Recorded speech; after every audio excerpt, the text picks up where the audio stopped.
and welcome to another section of The Weekend here on Oweleke TV. I am Eunice Bako, and here with me in the studio is Antonia Wokolo. Antonia. You look amazing this morning. Thank you. You too. How was your weekend? It was bad. We'll talk about that off camera.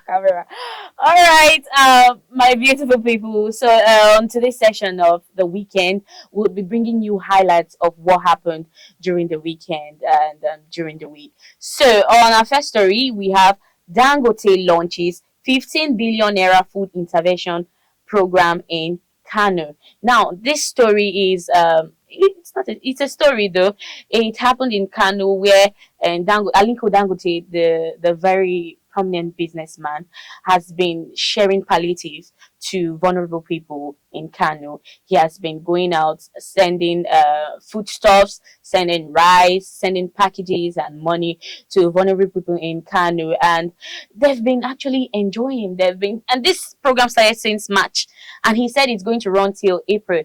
So I'm so excited that this man had actually come out with the whole amount of money he has. He has come out to give out to the poor. He has come out to add meaning to people's life. So what do you think about that? Yeah, it's a very good one. It's commendable. Yes, absolutely. Because what Nigeria is passing through, it just shows that we still have kind-hearted Nigerians who are concerned about the well-being of their neighbors. They are not just money conscious, just want to amass wealth for myself, my family members, but they are also conscious of their neighbor. It's a very good one. Kudos to Aliko Dangote. We need more love. We need more love. So if you have a lot and you think that you don't need them, you can go out. Even if you need them, you can still go out and share with people around you. Yeah, so very quickly, personnel terribly injured as smugglers taking Nigerian fuel to Cameroon attack custom officers, and they tried to burn officers in Adamawa.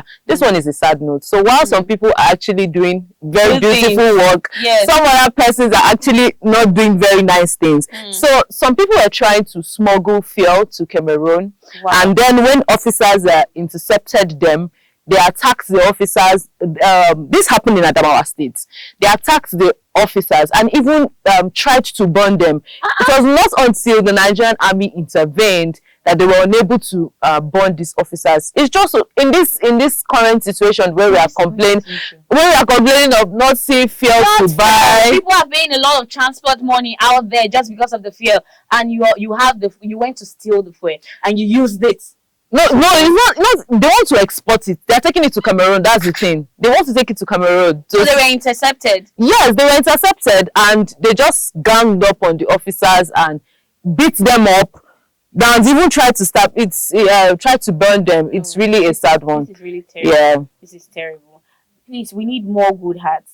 Stop doing evil. Crime. Reduce crime. I think if crimes are being reduced in our country, we'll do a lot better. Absolutely. We'll do a lot better. All right. Still on a sad note, a very sad note. 4 people has been recorded to have died in Bauchi stampede. Now, this story is where a very kind-hearted Nigerian citizen, he went out in Bauchi State. That's Mr. Yakubu Meshanu. He went out in Bauchi State to share palliatives, to share money to vulnerable people also, just like his mentor, Dangote. You have given him a mentee. He's a mentor.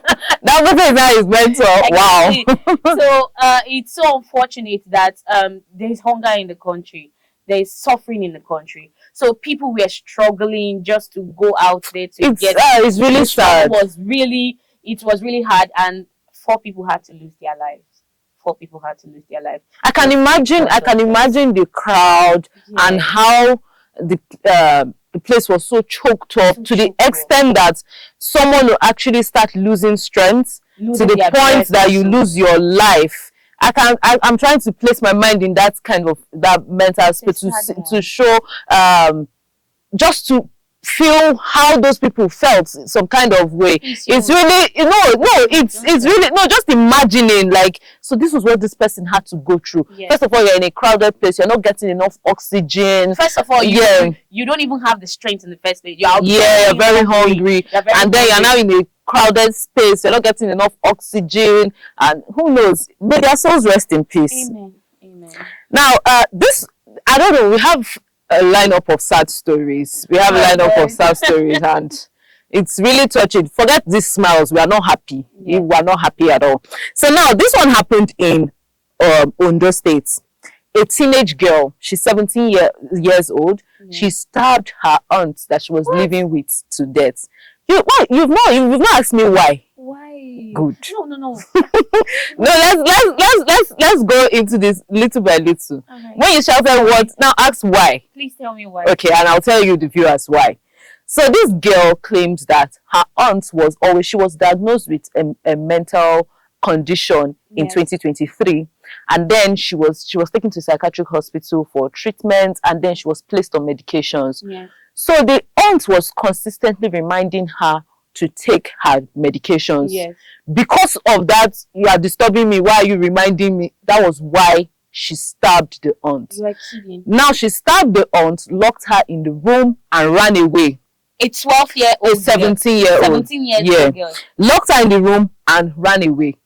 Now, because of the stench, because somebody has been dead for days, because of the stench coming out from the house, the neighbors, people will get, this house is smelling funny. Why? What's going on here?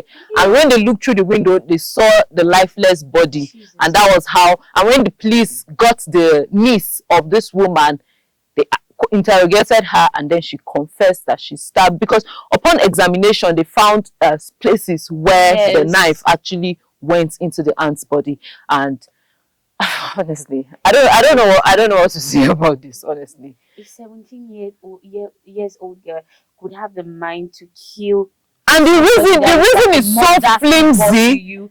They said she has been living. They said she has just because she's asking you to take your medication. No, really. And she has been living with this aunt since she was 6 years old. Are you sure she's mentally okay? She's not mentally okay. She's deranged. She's not mentally okay. No. So now the aunt was reminding her to take the drugs that will help her. She's not mentally okay. She was diagnosed with a medical condition in 2023. And then the medications that are supposed to help her was what the aunt was. Now I'm getting the picture of everything. Could it be that she did not voluntarily do that? Do you understand? She did not kill her with her senses. Maybe she killed her due to what is happening to her upstairs.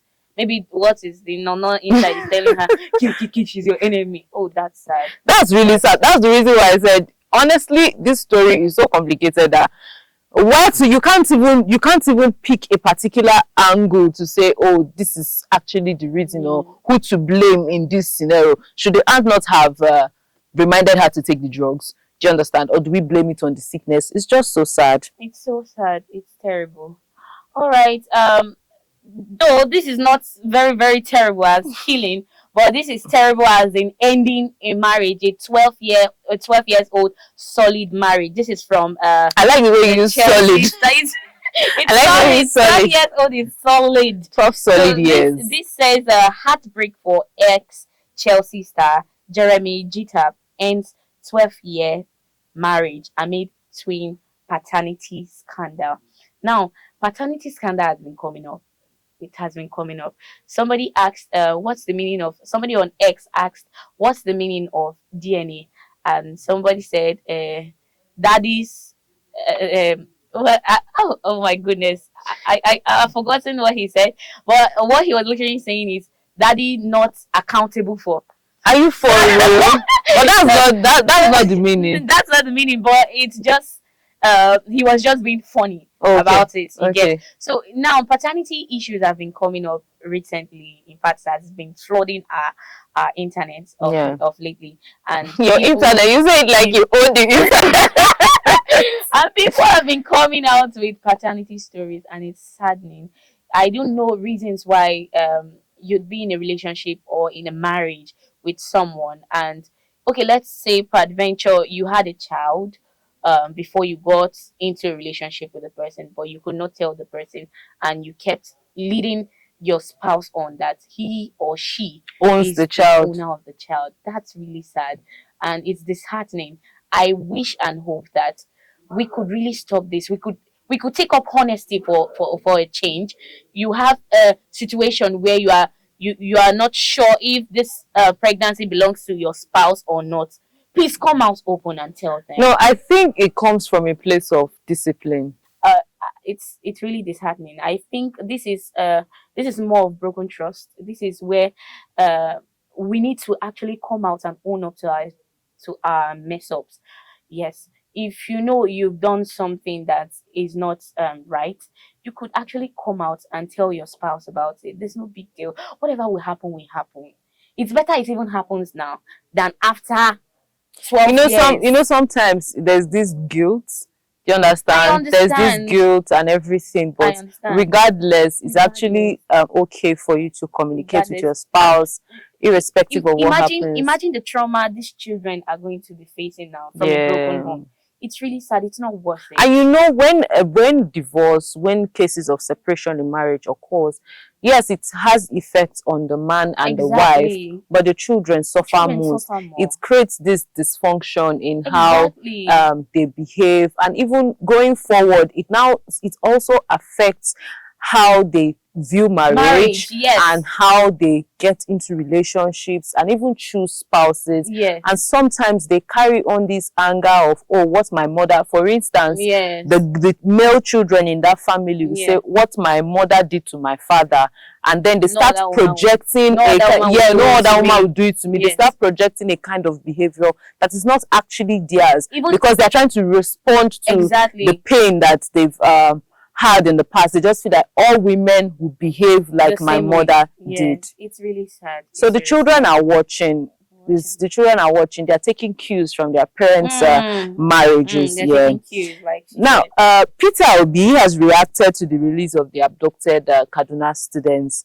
Recently, we saw that the students who were abducted have now been released and they are back with their families. So now imagine it's a beautiful one. It's amazing. Imagine the trauma those children went through, and now they are reunited with their families. Everyone is happy and elated that they are back, and hopefully they are able to heal from this trauma and carry on with their lives. Hopefully they are able to heal from the traumatic experience, because it's really bad. I also hope the government will do something about all this kidnapping and stealing that is happening, that's really rampant in the country. I hope and wish that the government will do something really nice about it. Now, on our next story, it says palliative tragedy. 2 Nasarawa varsity students dies in stampede. Another stampede again. Another stampede. I wonder, anyway, there's this thing about when they are distributing food. Even in parties, you see it in parties. This is not to excuse or this is not to trivialize what has happened. It's a really sad one that you're going to get something for yourself to help yourself during these trying times, and then you're losing your life. Is really sad. But then there's this thing about whenever food is being distributed, even in parties, you see people struggling. Do you understand? Struggle for food. I wonder why. They feel like it's not reach them. But the thing is, it's enough to go around. Sometimes it's more than enough to go around. Sometimes it's enough to go around. Sometimes it's not enough to go around. Imagine they are sharing palliative and you are a student and you have people coming for that palliative. People of like 1,000, and that palliative was budgeted for just 500 persons. Now imagine the struggle that would happen. The other 500 people, how would they get their own palliative?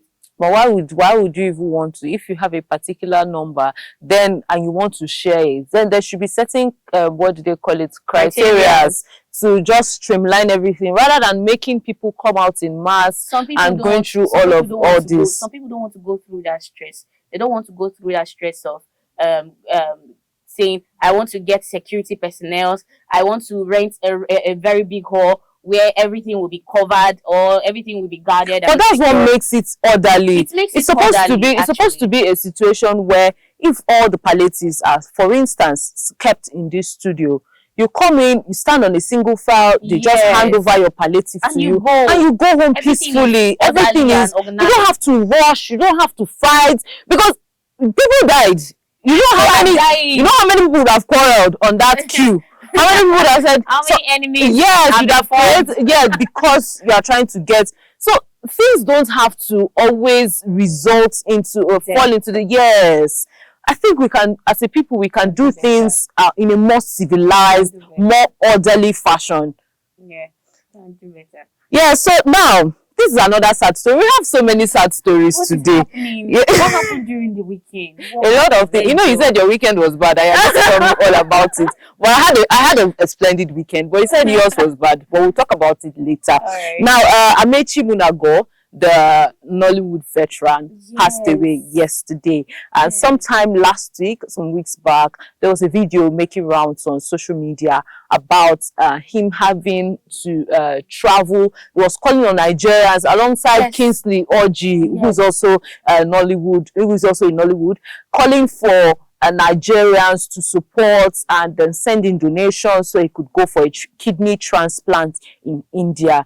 And we've not even seen the light of it if Nigerians have started responding to that call. I think they did because personally I saw that video on the popular Tunde Ednot's page. So and Tunde Ednot himself, he was advocating for this man. He was asking Nigerians to do something. I'm so certain they did something. They actually did something. But I'm not sure if what they did was enough for him to for it to take care of his medical bills and all that.